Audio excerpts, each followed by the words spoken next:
You're listening to the Dudes and Dads Podcast, a show dedicated to helping men be better dudes and dads by building community through meaningful conversation and storytelling. And now, here are your hosts, Joel DeMont and Andy Lehman. Joel, welcome back to the podcast. Andy, hello. Welcome. This is weird. Well. We are totally not in studio together. We are in two separate places, and yet I think still uniquely connected, if I can say that. That is, I think, what I've heard people say before about us. We are uniquely connected. Uniquely connected. Unique. Yeah, Andy, really excited about this episode, actually. A really special one. And as you and I have talked already, and we've kind of put it out there on the socials, this episode was a long time in the making. Just in terms of getting all the logistics worked out. But I just was deeply impacted by it in a really special way. And I'm glad to share it with everybody, quite honestly. And it's a different kind of episode for us in a little bit of a way, just in terms of I think the feel of it. And definitely it was, we went on the road to record. Yeah. So the remote recording thing was different too. That was the first time we did a remote recording. So what you're going to be hearing, and actually it won't be the first, because we're actually going to be doing an actual live episode at the Elkhart County 4-H Fair coming up here, the middle of 2 weeks from now, right? Yes. Yeah. And so it'll be the Wednesday of what day is it? The 22nd? Wednesday. I gotta get my dates wrong. Hold on, I better check before I give you guys the wrong dates. So as Andy, the 24th. As Andy's checking, the 24th. Really excited about that. We're going to be doing a live recording there at the Elkhart County 4-H Fair. For all of you who are local listeners to us, you know all about the fair.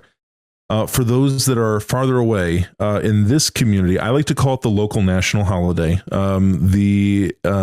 Everything in town and in our area kind of redirects all of its attention to the fair. And it has to, because there's so much traffic coming through. We're like the third largest county fair, I think, or something like that. So and depending on how you're categorizing it, it is the largest.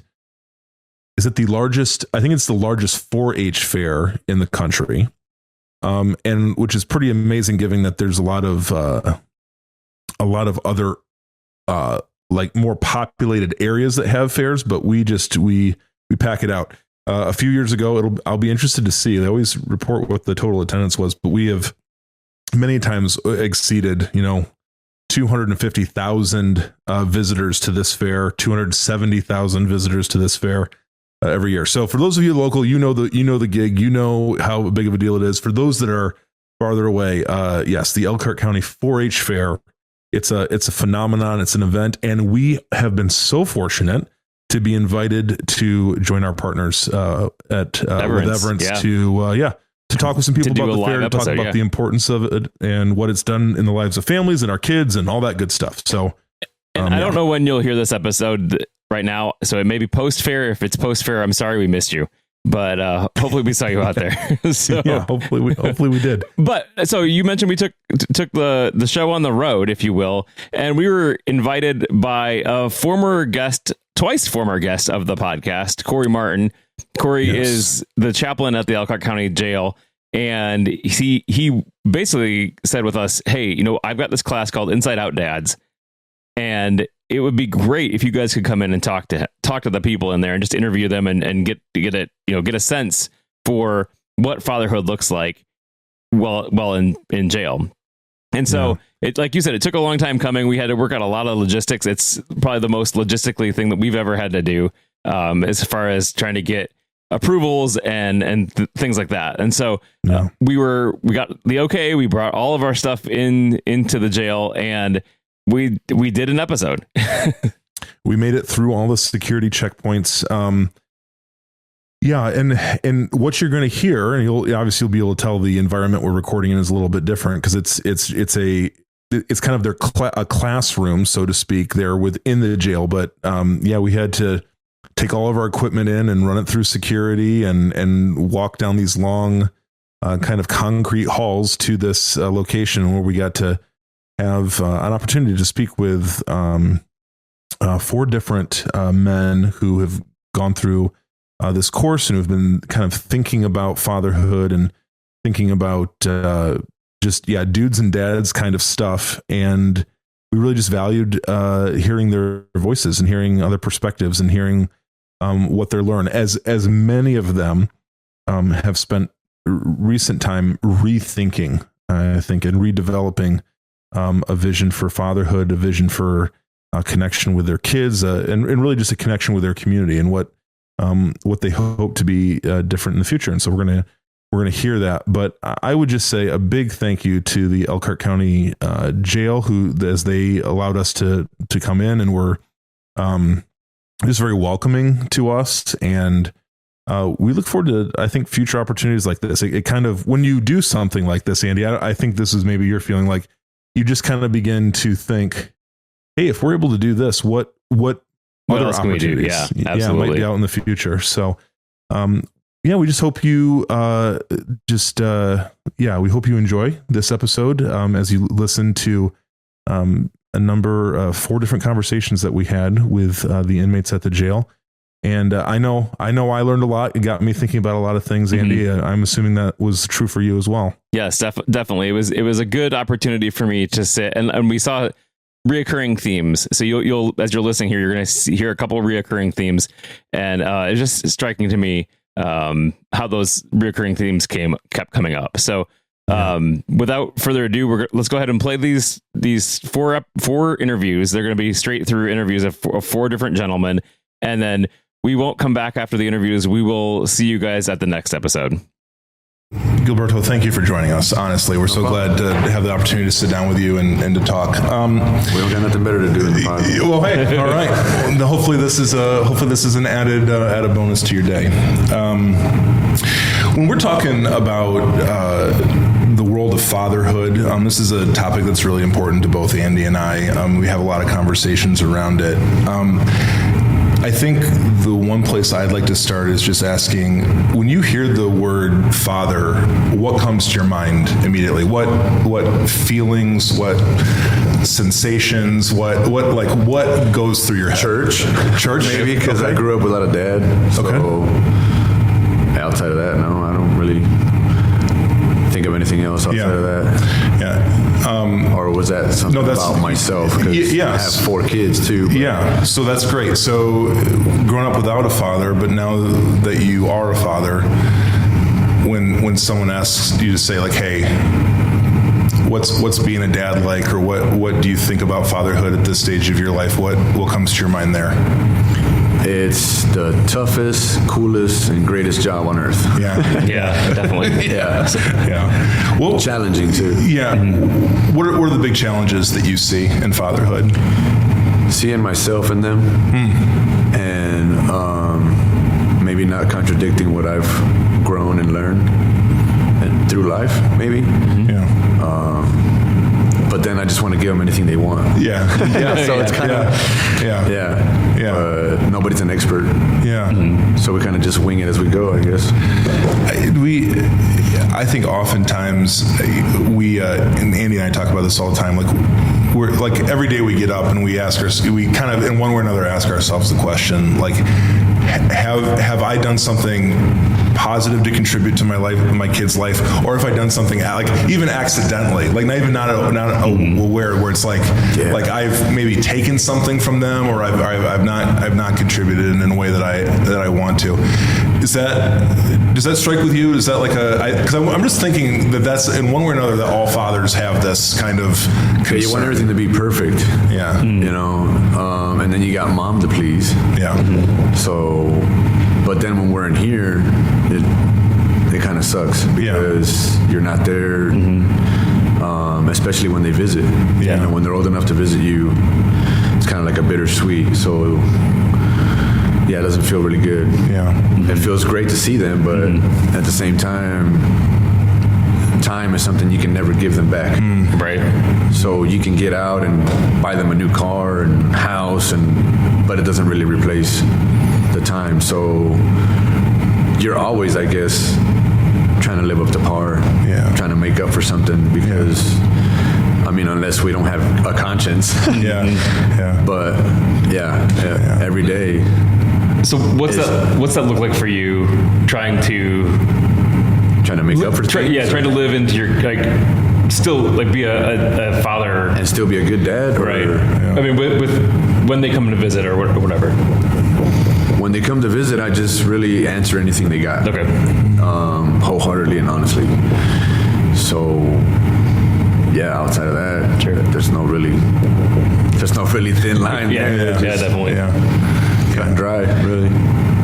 What do you hope for the future of your relationship with your kids? To not miss out anymore. Really good goal. Yeah. You mentioned the whole time thing, and I think in your current situation in life, like that makes so much sense to me. Like the concern for time.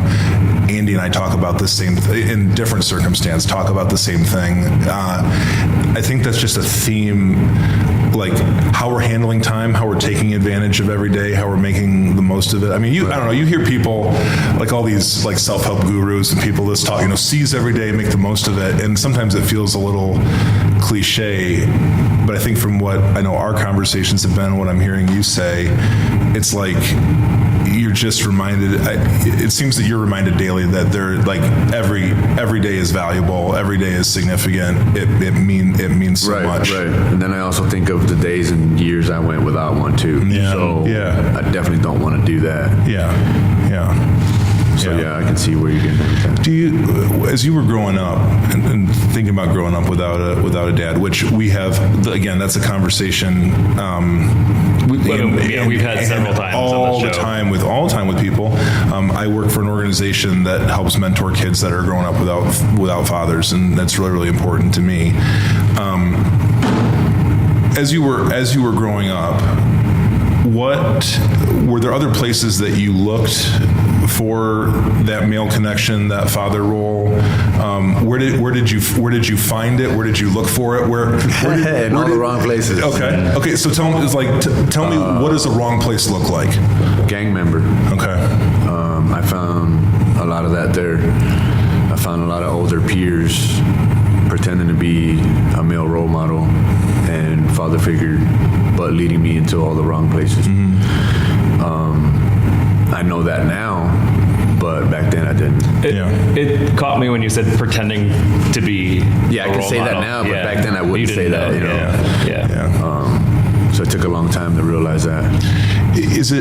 Does it feel like when you're young, it's hard to like know when people are being genuine in that area? Because I think if you're, I guess anything that feels good is good growing up. You know what I mean? So of course the rewards were, money, cars, girls, and being able to give to the people that you love. But then it's not really the right thing to do.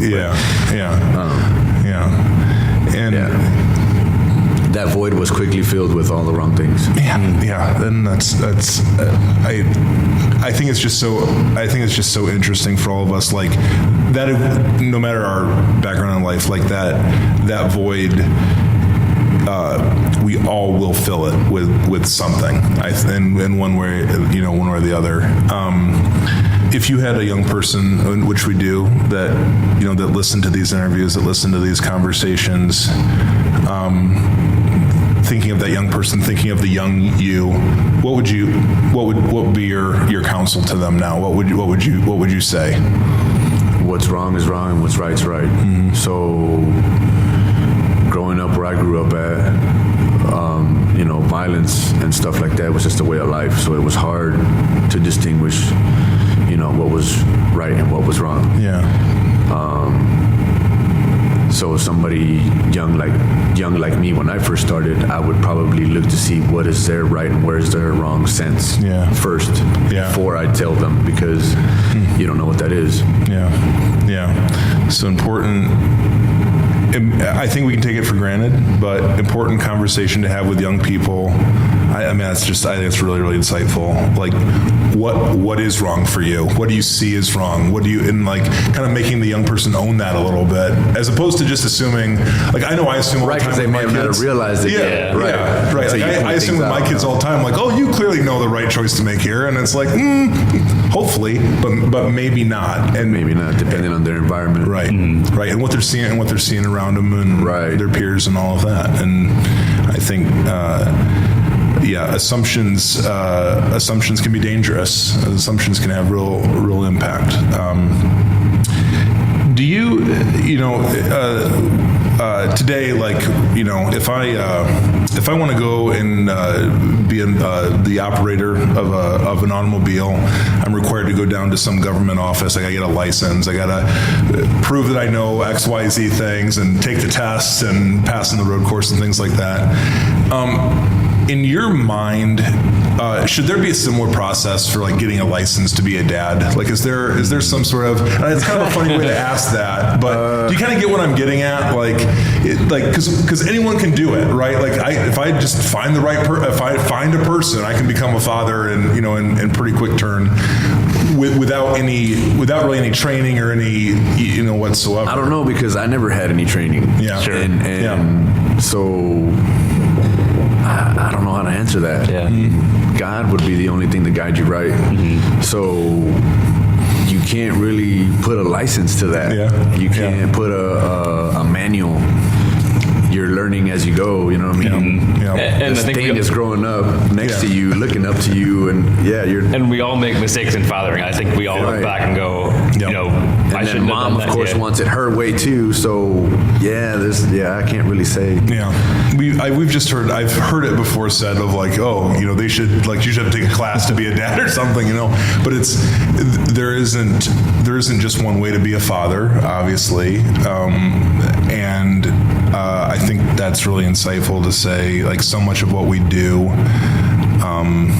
is a learning process. I'm not raising so I've got 4 kids. I'm not raising number 4 entirely the way that I did number 1. Yeah. Right? We're making adjustments. She probably is going to get the best parenting of all of them, but do you, as your kids are growing up and you're thinking about just each of them individually and their unique personalities and their gifts and their talents, and what do you hope to instill in each of them to help them become the best version of themselves that they can be, to live into their gifts and abilities and what God has given them? Oh man, I would say follow your heart, and follow your heart, follow God, try to do the best you can. Yeah. I love that. You've mentioned several times, you're looking to God for direction.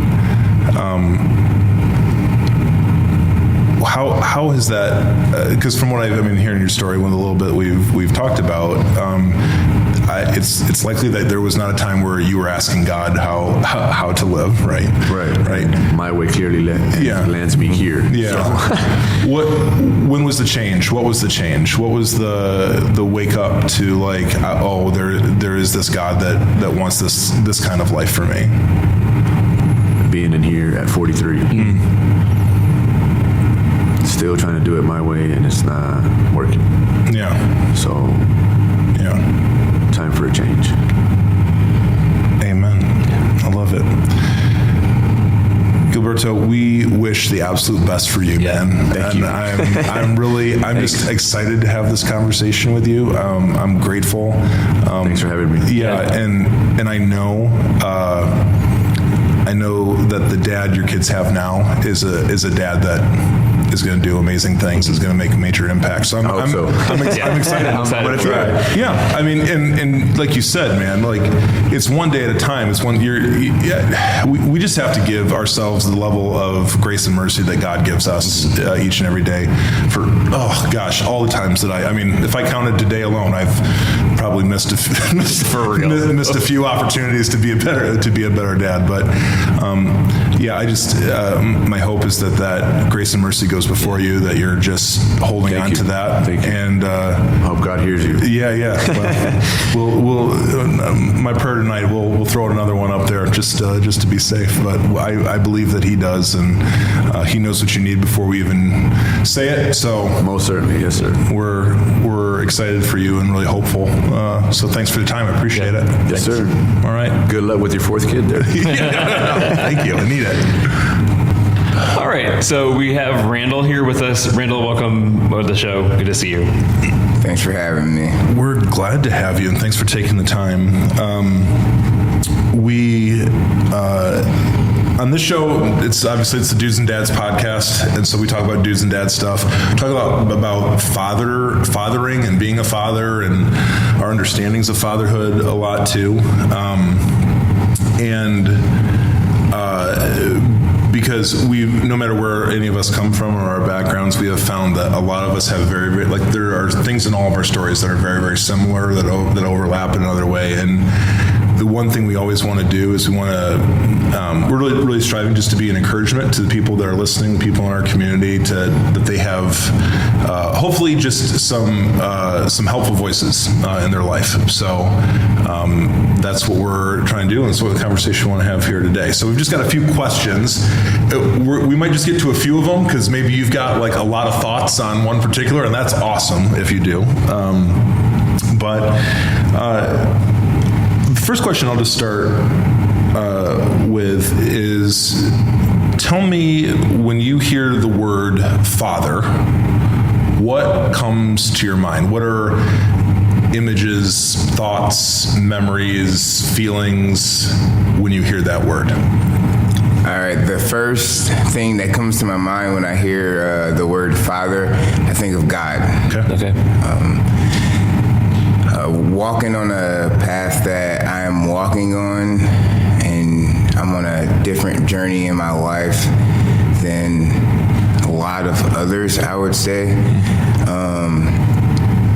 But I think about trying to walk like Jesus, try to not sin on a continuous basis knowingly. I think about the good times and the bad times that I've had as a child with my father, my actual, human father. Majority of it was bad.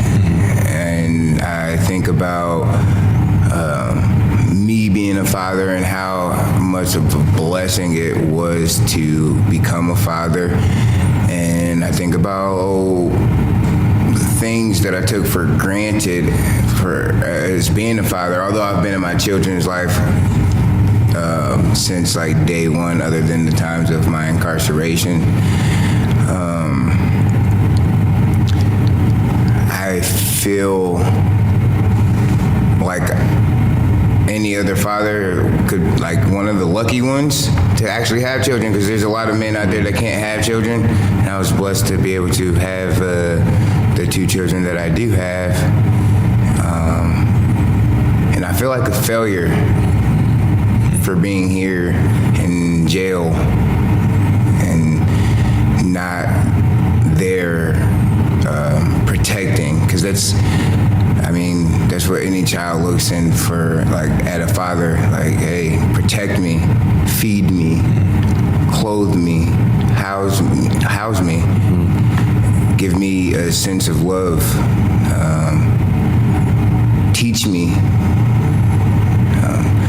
I've taught my son, like, I play football, and he just turned 9, and he's one of the top athletes in his age group in the surrounding areas. And I taught him everything. I trained him, and I'm not there now. He's starting football, and it's like, oh,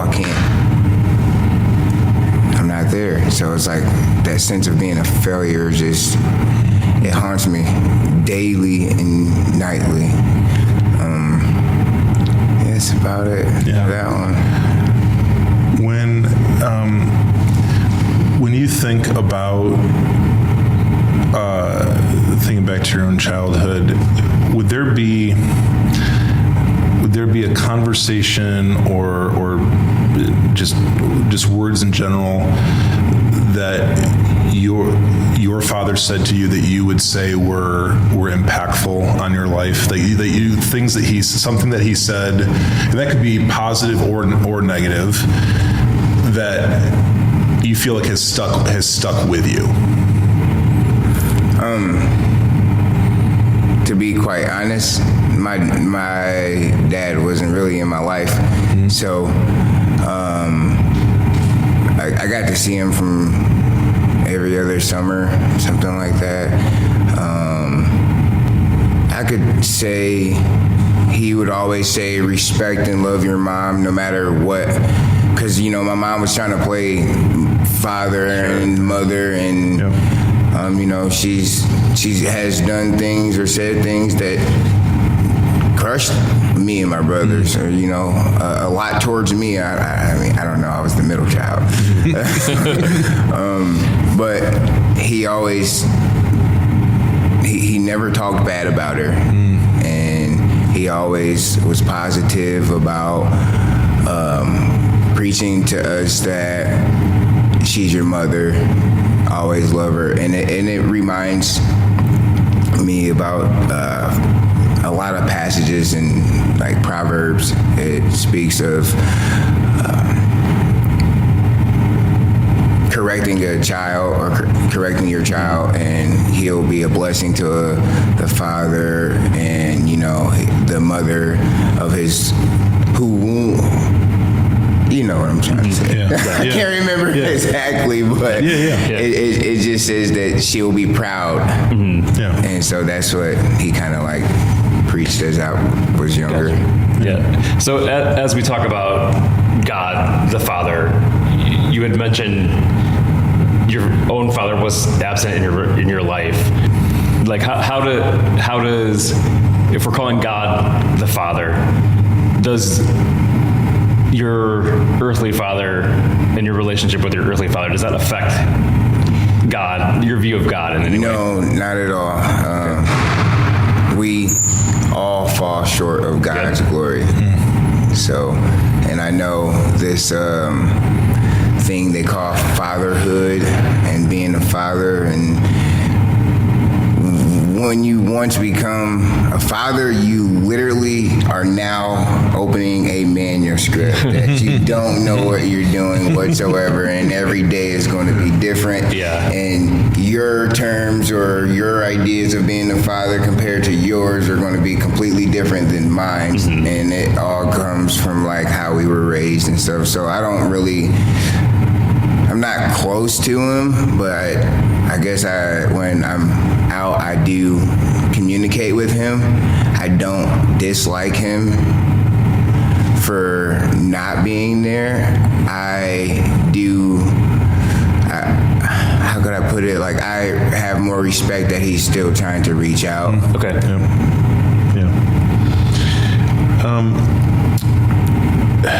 We talk a lot on this show, and we hear there's a lot of news and statistics about it, and all of this that men are finding fewer and fewer friendships with other guys. Like that it's sometimes difficult for men to connect with each other in a meaningful way and to be supportive. And I just to kind of make a stereotype, it's like women seemingly do this really, really well and have these friendships and their girlfriends and things like this, and guys are could be more standoffish or resistant to that kind of relationship. What do you think? Do you think that quality friendships with other men how could it impact our role as fathers? Like, how could it positively and negatively maybe impact how we approach fatherhood? Do you understand what I'm saying? I totally do. Yeah. So first and foremost, I do believe that in like law of attraction, and when I say that, I mean so who I hang around, that's who I'm going to be. And even if I'm not exactly like those other people, they could be negative, but I'm still looked as I am just as one of them. So like if I want good, then I should surround myself around good people. And but even when I don't want bad is like, always finds us some way, somehow. But it's also about the negative energies that you allow in your life. I know the church that I go to, I was attending a couple years back in Goshen Grace Community. They have this club called Fight Club, and it's like a bunch of Christian men. I did not take part of that because I didn't feel like I had to be around Christian men to be a believer of God. And I also didn't hang around people because the people I grew up with, they were negative impacts on my life. And when I got away from that old lifestyle, I started to progress in life, and I was a better father. But then I started to let those people back in my life, and I started to go back downhill. So I do believe who you hang around can affect your fatherhood.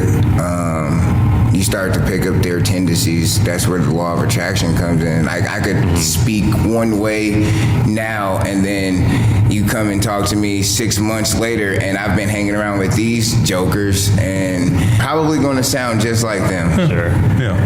So, and then bringing that back to our home as a father, our home life, you could definitely see that it could cause issues. Yeah. What kind of friends do you want your kids to have? Athletes. My children are athletes. I don't want them to hang around the kids that have too much time on their hands. I am a scheduled type of a person. Yeah. So I would rather them be scheduled because it keeps, if you don't let time, I guess this goes away in jail too, but out in the world, if you don't let the time do you and you do the time, you can put yourself in places at the times that you need to be, and you won't be at the wrong place at the wrong time to end up in trouble or to hurt yourself or anybody else. So if you, I just want my kids to continue in sports and books, because education is key to success. We often don't think about the discipline of how we use our time. Like that's easy to, again, in our busy world, easy to slip away from. But I know it's true with my kids. Too much downtime. No, without overscheduling them, is like too much downtime is not a good thing, because they start acting foolish and doing things, especially with each other, they shouldn't be doing, messing around with each other. So, I wonder for you, as you're, all of us do, dream of all the things that we hope for our kids, all the things that we hope that they accomplish. When you have the opportunity to have conversations with your kids, what words are you speaking to them? What encouragements are you giving them? What's the thing that you hope to pass on to them? Love, passion, affection, loyalty, faithfulness, becoming God-fearing and actually understanding it. I always want them to know that they're not alone, that I'll always be there, and just to love God, honestly. Yeah. Wise words. I think at some point in all of our journey as fathers, parents in general, some people realize this, some don't, but your kids are yours, but they're not really yours, right? Like they're on loan to you for a time, right? And we say we commit them to God, or we whatever, but do we really, right? Like ultimately, because it is to trust our kids in the hands of God is a good and yet scary thing. But I just, man, to hear your story and to hear that you've entrusted them to His care is. It's just one of the best gifts that you can give your kids. I really, really believe that. And I'm super hopeful for what is next for you and for your family. I wish you all the grace and the mercy in the days ahead. And appreciate it. Yeah, we're just excited for this next season that's coming for you, whatever that looks like. But just knowing that. I know you're praying for your kids regularly and you're lifting them up to God, and that's all we really have. Like, there's not much else in our. I don't know. At the end of the day, I look at it and I just think of it's like, what do I really have to offer here? I'm just another idiot like everybody else, and yet. To know that we've entrusted them to the care of God is a good thing. So, thanks for coming and sitting with us and talking with us. I really, really appreciate it. Wish you all the best, my friend. Thank you. Yep. Dennis, welcome to the show. It's good to have you here. Welcome. Yeah, glad to have you. Thanks for having me. Yes, thanks for coming. Thanks for coming and spending some time with us. So, when you think of the word father, what comes to mind? When I think of my father, I think of a person that's had a very special life when it comes to athletics. He was a football, basketball, and track star. This is back in the 50s. Okay. The only reason I would know that early on in my life is because there was pictures all over the house, on the walls, stuff like that. So me being the youngest of 8, I probably knew what I was going to probably be doing by the time I grew up. So all my brothers and everybody were athletes, and I was the youngest by far. But my dad, he was a very special man. And at the same time, now he might have been a beer alcoholic. He was a workaholic, and he was a beer alcoholic. So that made a difference in my life at the same time, because there was always beer in the refrigerator. So as a young kid, I used to nitpick at the beers. Me and my brothers, we all did it. So I probably had a lot of brothers that were probably alcoholics by the time we were in maybe junior high or high school. So, it was dysfunction. There was always a little dysfunction around the house. My mom, she never drank or smoked or anything like that. My dad only drank beer, but at the same time, she tried to keep everything mellow. But at the same time, my dad was a good father. Mm-hmm. When you think about some of the things that your dad instilled in you as a child, as a young person, values, convictions, things like that, what are those things that stand out to you? Maybe that you remember then, and maybe are still with you today. Well, kind of like I said before, I'm kind of like my brothers. I kind of learned through my brothers what my father was teaching them. By the time, it was like my brother, he instilled that in them, and then I kind of picked up what he was instilling in them, because like I said, he would go to work, come home, maybe drink beer, but at the same time, my older brothers kind of taught me the way, but not even toward drinking a beer, but at the same time, strong, loyal to his family. With the dysfunction, he still managed to be a good father. He probably retired after 40 years at Vincent Bach Band Instruments. We're band instrument capital right here. So he buffed saxophones for like 40 years. So he was a good man when it came to providing for our family.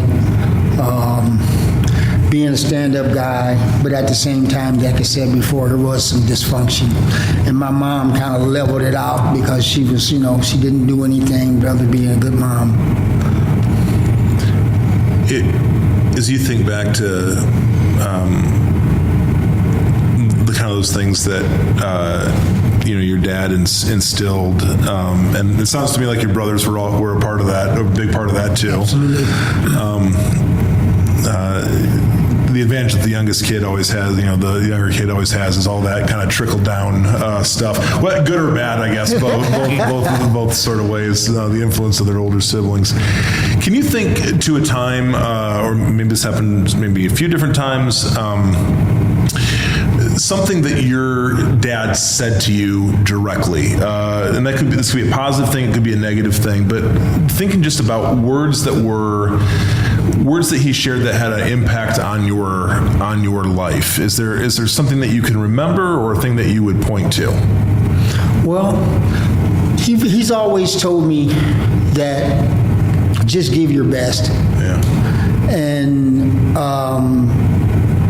I was scared to fail in front of him, though. Mm-hmm. So when it came to competitions and stuff like that, so it was a competitive family. So it trickled down to where I didn't want to fail. Mm-hmm. So there was times when I was in athletic competitions to where I didn't want to disappoint. And I was an overachiever. I pretty much, when we used to go to ball games when I was young, we used to go watch each and every one of my brothers. And I would sit by him or stand by him as a younger brother, and I would always tell him, I'm going to be better than Hank. I'm going to be better than David. I'm going to be better than Steve. He said, well, just keep your grades up. We'll see. And the only thing he ever done as far as athletically, telling me what I should do as an athlete, he never did that. He never said shoot your free throws like this. He never said run like this. All he had to do was be there at the game. Mm-hmm. And he did that all the way through with all my brothers. He never said, okay, shoot the ball like this or anything. He just was at the game. Mm-hmm. And so we would always give 100% just because he showed up. Yeah. So that mentality helped me.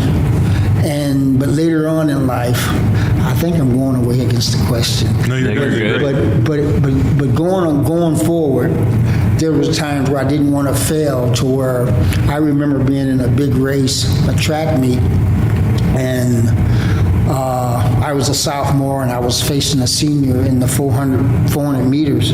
And this was a time where I was about to prove to everybody that, I'm the athlete.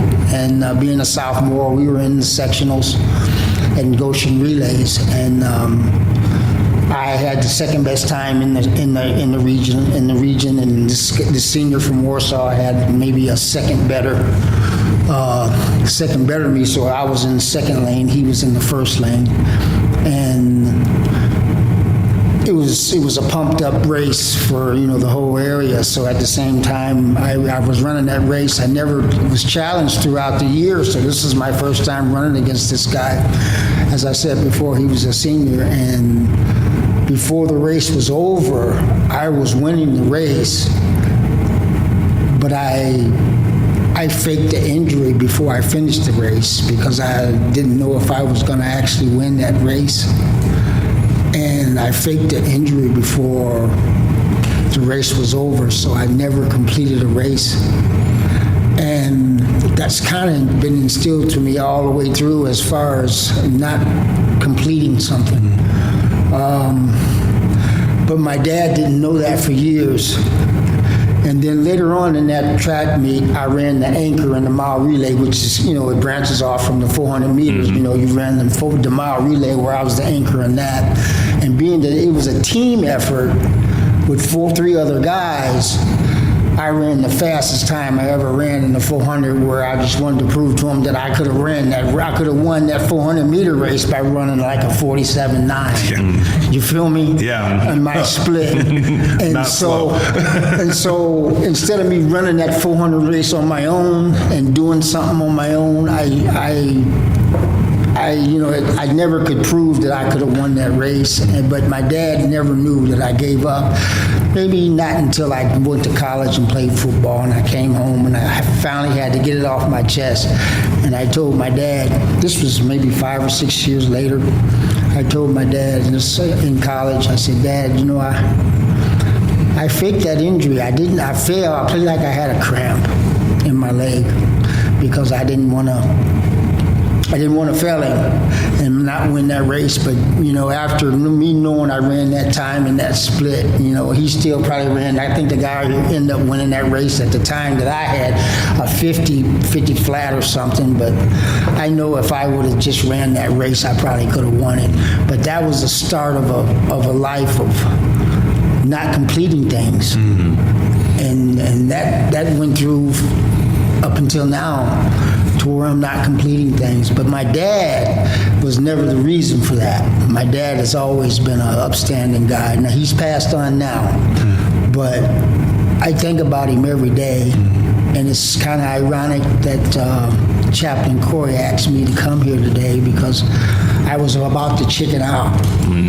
I was about not to come through when he asked me. When he first asked me, I thought it was something kind of special, but it was something that I don't want to talk about because it's probably going to be something that's going to hurt me. Mm-hmm. And he said, well, Corey said, well, I tell you what, I'm not going to ask you to do something you don't mean. But he said, but they're in there right now. I said, because when he first asked me, because you're willing to do anything for him, because he's willing to do everything for you. Yeah. And so when he first asked me, I was like, yeah. He said, well, we're going to do it right now. I said, no, I can't do it. I came up with some excuses. And he said, well, I'm going to go in here first, and if I come back and you feel like doing it, something told me to do it. Yeah. Even though I don't know, what it's going to do for somebody else, and I'm sorry for getting away from the question, but I think I came in here to talk about it.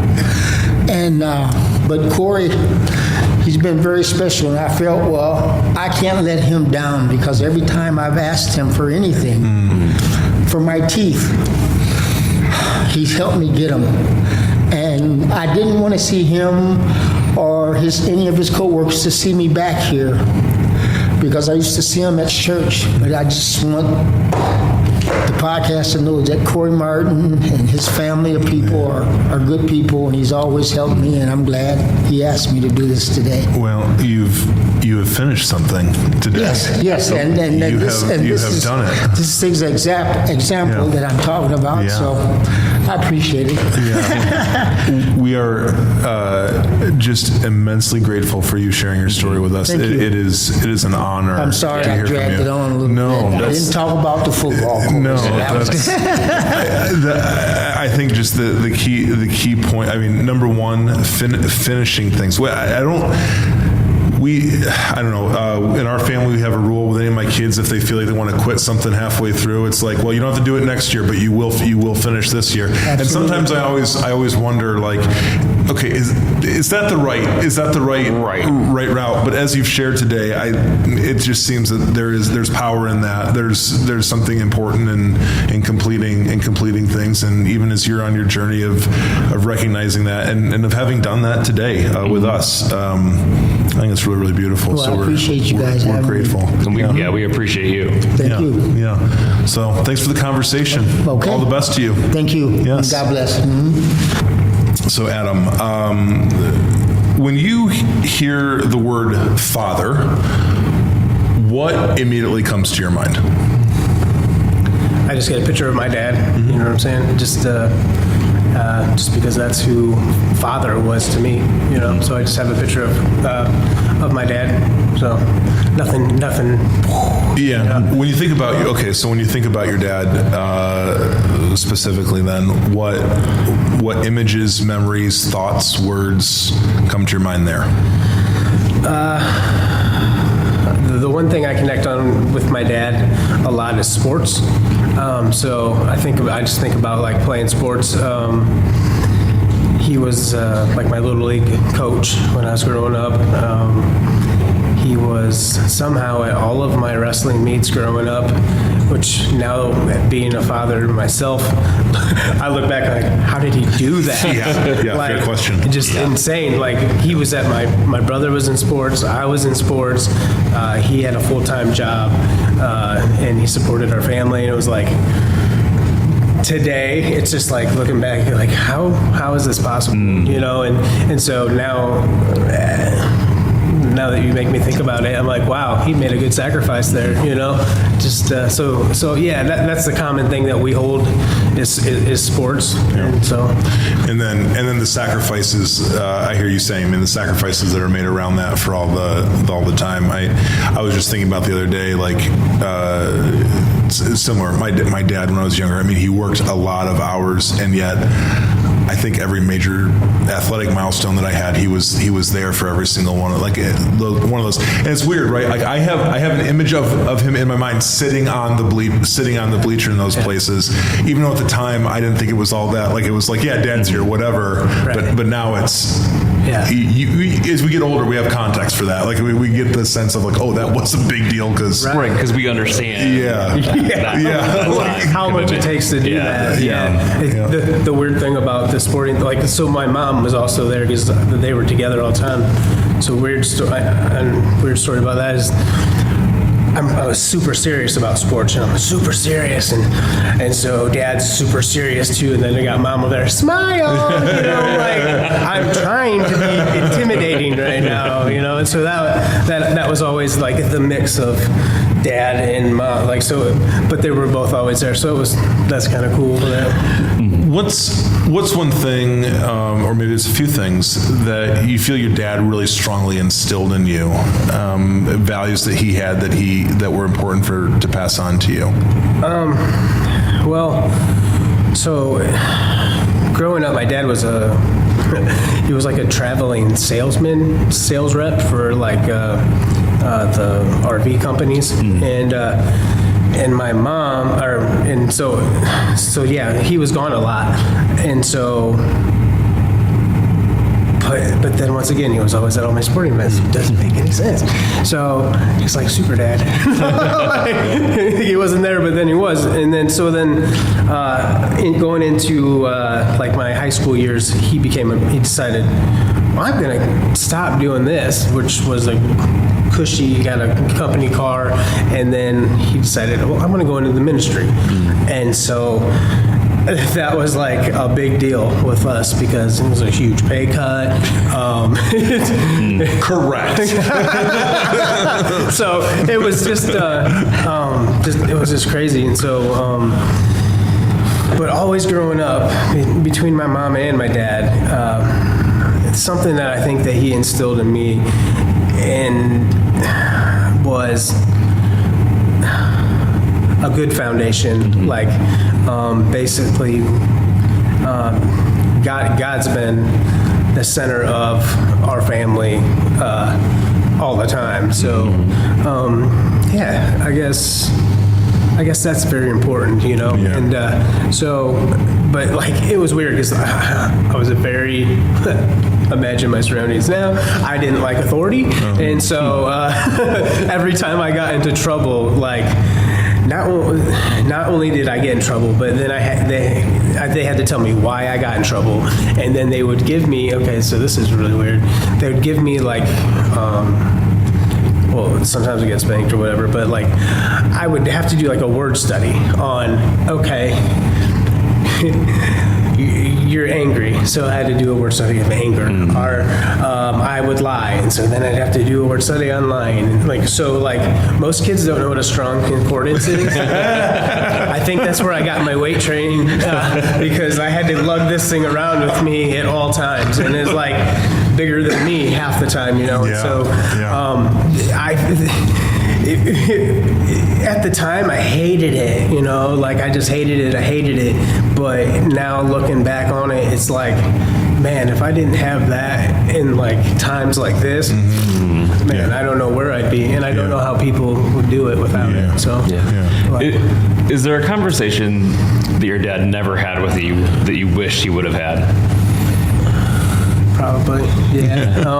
I'm just trying to think what it was. And that's fine. Yeah, I'm to have me at a loss for words is hard. So there's another way of asking the question of saying, as you became a father yourself, or as you grew up, were you like, hey, I wish Dad would have told me about this, or warned me, counseled me, whatever it might have been, just having some input or direction from him on a thing that you got maybe surprised by or caught off guard by? Not really, because as you become a father yourself and you're thrown into situations, I know that my children are nothing like I was. Well, I would hate to think they were. But like, I don't think that there was anything. I feel like they were learning at the same time as it was going on. And I feel like that's what goes on with me too. Like, if you flip that question, are there things that Dad talked to me about that I wish he didn't? I would have tons of stories. Sure. But like, as for this one, like, I think that as hard as it was sometimes, he communicated a lot of important things to me, and like my mom passed away, and like I was older, but like he still like sat me and my brother down and like had that tough conversation, and so that was, things like that, like, you don't, at the time, you're like, I don't want to talk about this. But then you're like, later on, you're like, man, I'm glad I talked about that, So. Yeah. I always, I have, Andy and I both have some teenagers in the house right now, and we're in this we're in this season of a new level of conversation that has to be had, with multiple about things that you're just like, well, just got to pull this Band-Aid off. We got to do this. This is important. But I think it's easy for us to think like, oh gosh, are our kids even listening? Are they even paying attention? And I think what I'm hearing you say is, yes, we were. Whether it felt like it at the time, we were hearing these things. And so, whether you want to or not, whether it feels great or not, having the conversation is having these conversations, intentional conversations, are valuable. Yeah, the thing about that is like, conversations are important, but like, same with anything in life, I think the living out of it, and just just them being what they want you to be, you know what I'm saying? Yeah. Like, okay, you're instilling all these things in me, but why? Well, I know why, because I see it in your life, and so, yeah, I couldn't imagine, like, I have daughters now that are, I have an older daughter and one that's about to become a teenager, and I'm not very in part of their lives, but I couldn't imagine having a teenager today, because how the world is compared to what it was when we were kids is like way different, and like conversations you guys have to have. I feel sorry for you. We all have to support each other in that season. Talk to me about the friendships you had growing up with other dudes, and how they impacted your life, and in light of those friendships, how you would talk to your kids about the value of the friendships that they have.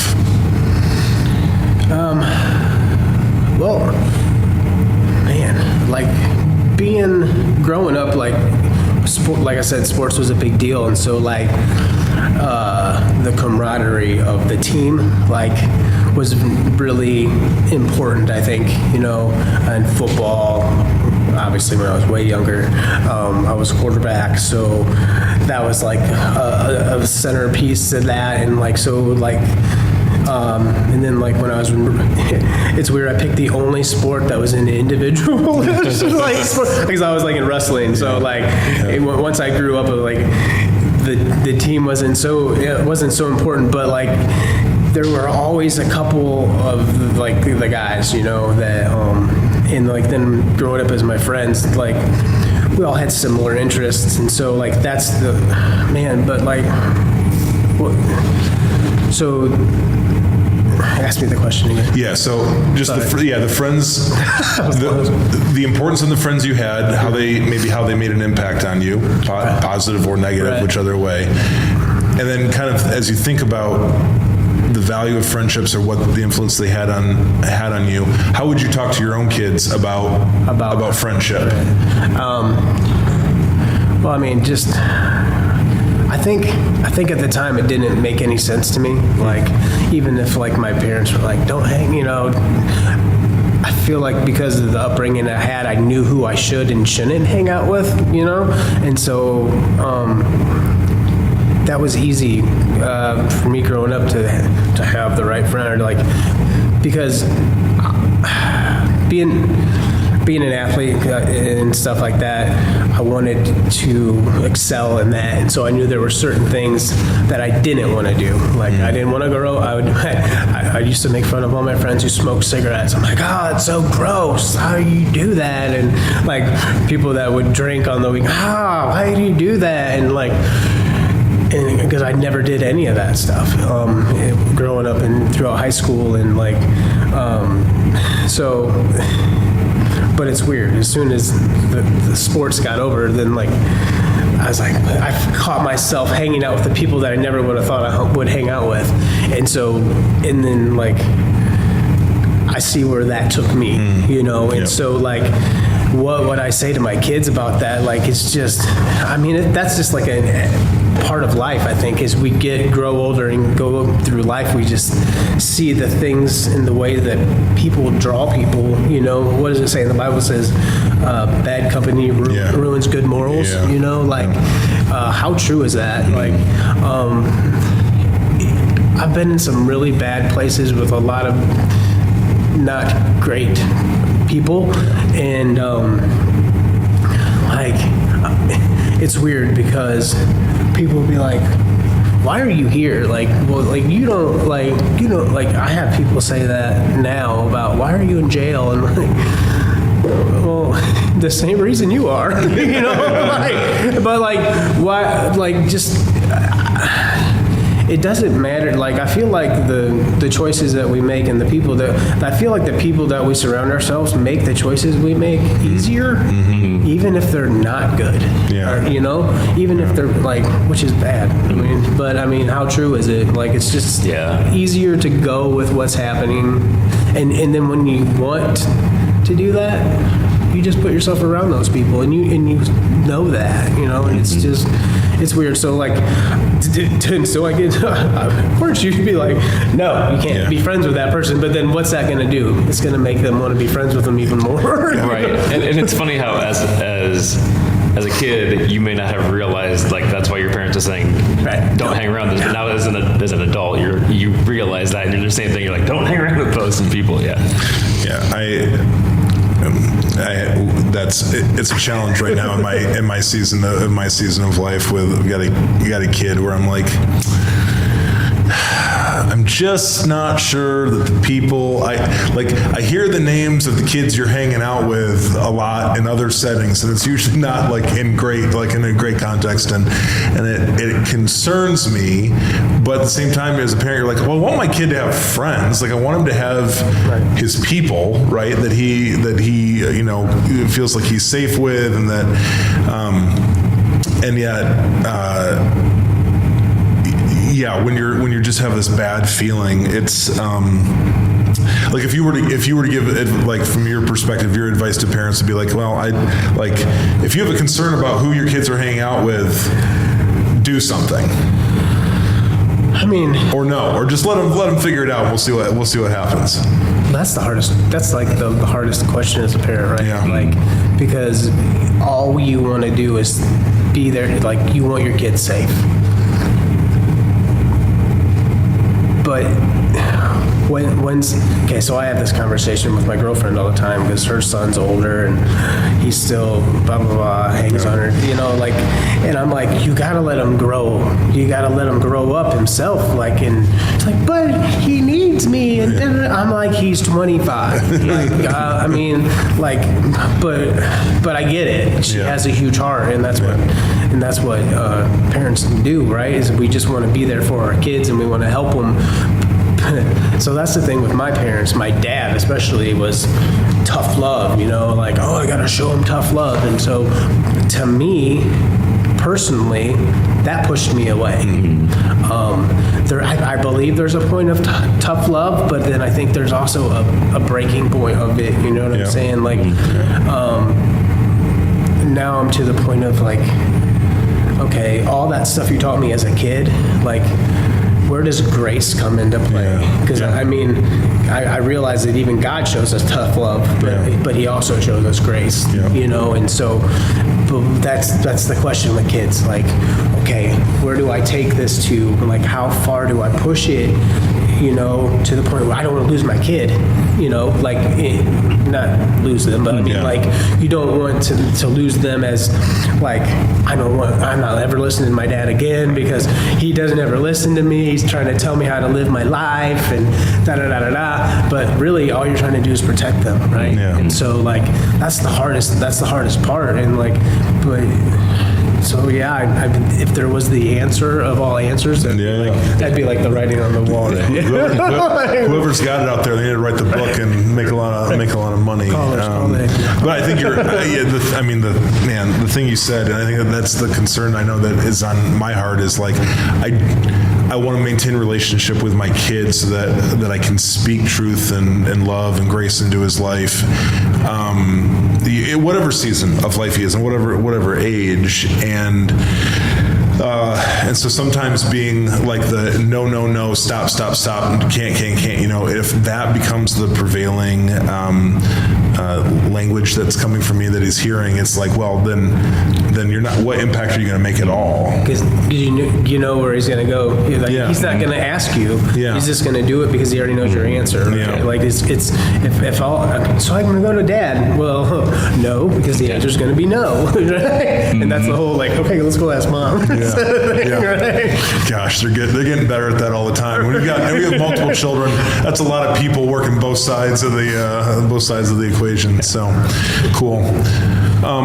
Well, Adam, thanks for just taking the time and sharing with us today. I would really, really appreciate it. We're just honored for this opportunity, and we really wish you the best in everything that's coming your way and whatever's next for you. It's clear to us that God has done amazing things within you already, and will continue to do. And so, well, hey, I wish you the best of luck with. Thank you. No, with your teenager. Yeah. Well, and then I've got 13 and 14, and Andy's got 16 and 18. Yeah, something like that. Yeah. So it's what a time to be alive. What a time to be alive. But thanks so much. Appreciate your time. Thank you, guys.